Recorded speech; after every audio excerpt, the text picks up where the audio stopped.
পার্বত্য জেলা বান্দরবান। এখানে বসবাস ত্রিপুরা, মারমা, চাকমা সহ 11টি ক্ষুদ্র নৃগোষ্ঠীর। এসব জাতিগোষ্ঠী রয়েছে নিজস্ব ভাষা, ঐতিহ্য, সংস্কৃতি ও বর্ণমালা। নিজেদের মধ্যে পারস্পরিক ভাব আদান প্রদানের জন্য তারা ব্যবহার করেন নিজস্ব মাতৃভাষা ও বর্ণমালা। কিন্তু সংরক্ষণের উদ্যোগ না থাকায় এসব জাতিগোষ্ঠীর অনেক গুরুত্বপূর্ণ মৌলিক শব্দ দিন দিন হারিয়ে যাচ্ছে। নিজেদের ভাষা ভালোভাবে জানেন না অনেকেই। জন্মের পর থেকে যেহেতু বাংলা ভাষায় কথা বলতেছে, সেজন্য তারা কি আমাদের এই ভাষাটাকে তারা খুব ভালোবাসে।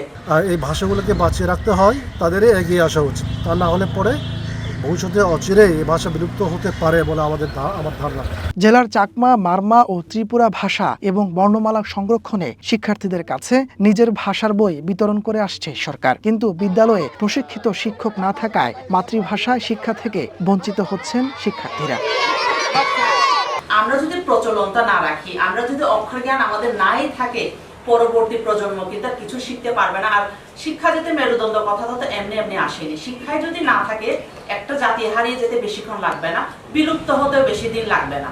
তো আমার মনে হয় একটা জাতিকে যদি টিকিয়ে যদি রাখতে চায়, জাতির অস্তিত্ব, ভাষা, এসব কৃষ্টি, কালচার, এসব যদি আমাকে অস্তিত্ব যদি টিকিয়ে রাখতে চায়, শিক্ষাটা অবশ্যই দরকার। হ্যাঁ, পাঠ্যপুস্তক বিতরণ করেছেন, পাশাপাশি শিক্ষক নিয়োগটাও অত্যন্ত জরুরি। মাতৃভাষা বই দিলে তো হবে না, সেখানে টিচারও একজন দরকার আছে। যেহেতু আমরা পড়াতে চাই মাতৃভাষা বাচ্চাদের, কিন্তু আমরা তো পড়াতে জানি না।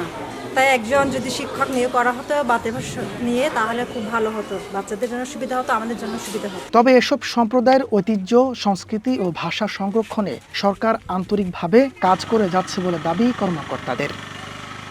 11টি জনগোষ্ঠীর যে ঐতিহ্য স্বরূপ যে অলংকার, পোশাক অথবা রেলসালে যে কারুপণ্যগুলো আছে, সেগুলো আমরা যান্ত্রিকভাবে সংরক্ষিত রাখি, সেগুলো পরিবর্তনের ব্যবস্থা করছি। পাশাপাশি আমরা ভাষা শিক্ষা বা ভাষা সংরক্ষণের জন্য আমরা যারা ল্যাঙ্গুয়েজ এক্সপার্ট আছে তাদের সাথেও আমরা ইতিমধ্যে একটা কর্মশালাও আমরা করেছি। এইভাবে আমাদের ছোট ছোট পদক্ষেপের মধ্যে আমরা সেই ধরনের ভাষা সংরক্ষণে, ঐতিহ্য সংরক্ষণে, সাংস্কৃতিক সংরক্ষণে আমরা এইভাবে আগাচ্ছি। যোগাযোগের মাধ্যম ছাড়াও ভাষা একটি জাতির আত্মপরিচয়ের ভিত্তি। যথাযথ উদ্যোগ, শিক্ষক নিয়োগ ও কার্যকর সংরক্ষণ ছাড়া হারিয়ে যেতে পারে শত বছরের ঐতিহ্য। তাই ক্ষুদ্র নৃগোষ্ঠীদের ভাষা ও সংস্কৃতি রক্ষায় সমন্বিত উদ্যোগ নেওয়ার দাবি পাহাড়িদের। তাপস সরকার, ওয়ান ন্যাশনাল ডেস্ক।